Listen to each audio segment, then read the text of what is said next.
औरंगजेबाची कबर असलेल्या परिसरात ड्रोन उडवण्यास बंदी, अनुचित प्रकार टाळण्यासाठी छत्रपती संभाजीनगरच्या जिल्हाधिकाऱ्यांचा निर्णय, तर कबरीच्या वादामुळे पर्यटकांमध्ये 40 ते 60% घट.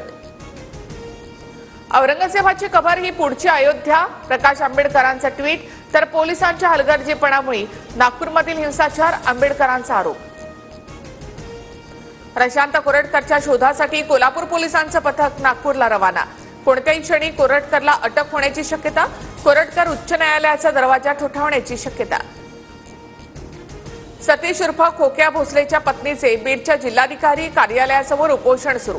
घर पाडणाऱ्यांवर गुन्हे दाखल करा, त्याच गावामध्ये शासनाने पक्क घर बांधून देण्यासह इतर मागण्यांसाठी उपोषण. बीडच्या मस्साजोगमध्ये संतोष देशमुख कुटुंबाच्या कामाला सुरुवात. दिलेला शब्द शिंदेंकडून पूर्ण, पुढील 3 ते 4 महिन्यामध्ये घरं उभारणार.